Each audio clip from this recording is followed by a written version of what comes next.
오늘의 묵상의 말씀은 느헤미야서 13장 23절부터 보시겠습니다. 그때에 내가 또 본즉 유다 사람이 아스돗과 암몬과 모압 여인을 맞아 아내로 삼았는데 그들의 자녀가 아스돗 방언을 절반쯤은 하여도 유다 방언은 못하니 그 하는 말이 각 족속의 방언이므로 내가 그들을 책망하고 저주하여 하며 그들 중 몇 사람을 때리고 그들의 머리털을 뽑고 이르되 너희는 너희 딸들을 그들의 아들들에게 주지 말고 너희 아들들이나 너희를 위하여 그들의 딸을 데려오지 아니하겠다고 하나님을 가리켜 맹세하라 하고 또 이르기를 옛적에 이스라엘 왕 솔로몬이 이 일로 범죄하지 아니하였느냐.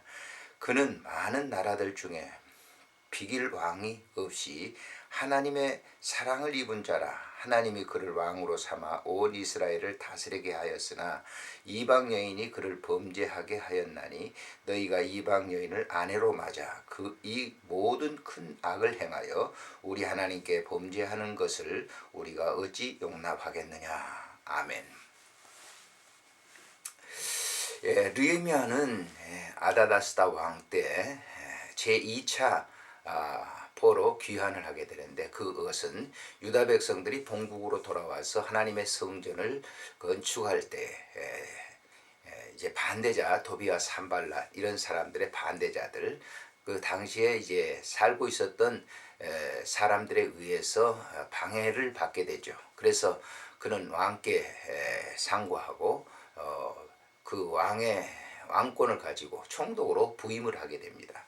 그래서 12년 동안 그 부임을 해서 다시 무너진 성전을 다 건축하고 세우고 난 다음에 그가 신앙 회복 운동, 수문학 광장에 모여서 에스라가 하나님의 말씀을 읽게 하고 백성들이 아멘으로 하다가는 그런 그 이제 신앙의 회복 운동이 일어났던 것을 우리가 이 느헤미야서를 통해서 볼 수 있죠.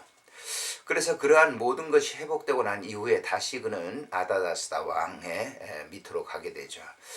거기 가서 이제 옛날에 그 했던 그 신하직을 그대로 수행하려는 차에 본국에서 이제 연락이 옵니다. 그런데 1년도 채 되지 않아서 예전의 상태로 돌아갔고 그 주동했던 그런 사람들이 하나님을 섬기는 일을 맡고 성전에서 했던 그러한 그 모든 일을 회방하기 시작합니다.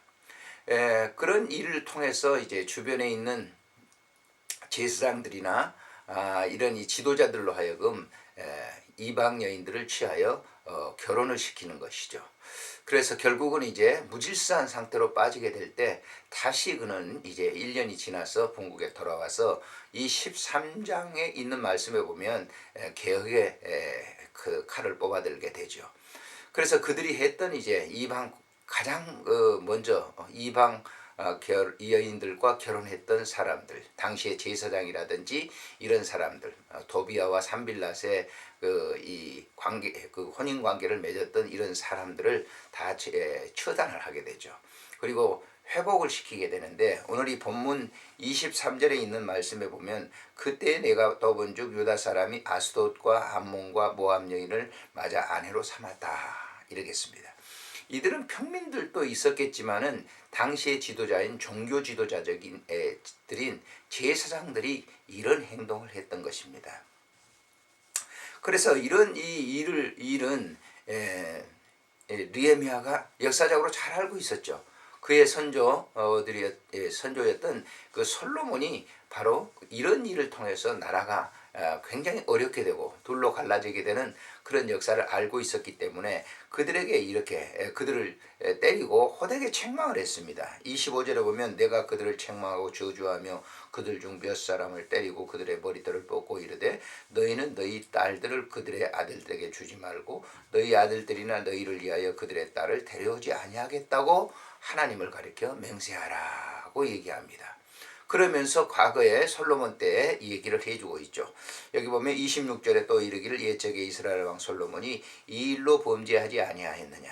그는 많은 나라들 중 비길 왕이 없는 그런 굉장한 그런 그 권력을 가지고 있었던 왕이었지만은 바로 이방 여인들을 아내로 취해서 천명의 후궁을 거느리는 그 일을 통해서 나라가 둘로 갈라지게 되는 비극적인 역사가 있었다라고 하는 것을 그들에게 가르쳐주고 있는 것입니다. 그러므로 당시에 있는 이런 이 제사장이라든지 대제사장, 이런 이 종교 지도자들의 타락이 당시에 주는 그러한 이 악영향을 잘 알았기 때문에 느헤미야는 본국에 돌아와서 이런 개혁 정책을 다시 했던 것을 우리가 볼 수가 있습니다.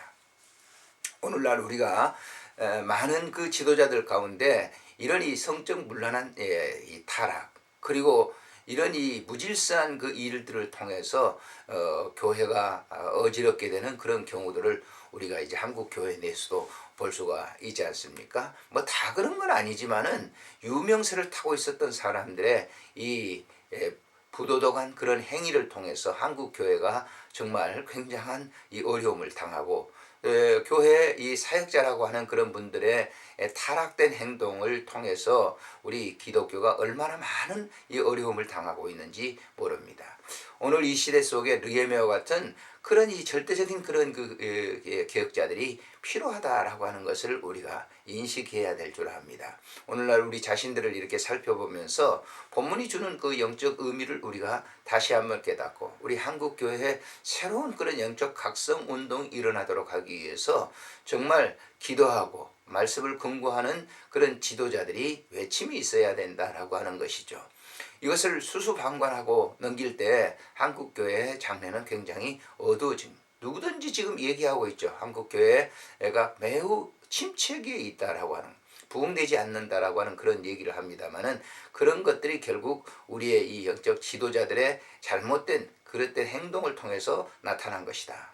예전에 각성의 운동이 있었던 그 때를 우리가 다시 살피면서 바로 종교 지도자들, 이 목회자들이 바로 서야 되겠다라고 하는 것을 우리가 생각합니다. 오늘 이 시대 속에 느헤미야와 같은 그런 그 지도력 있는 사람들이 필요한 시대입니다.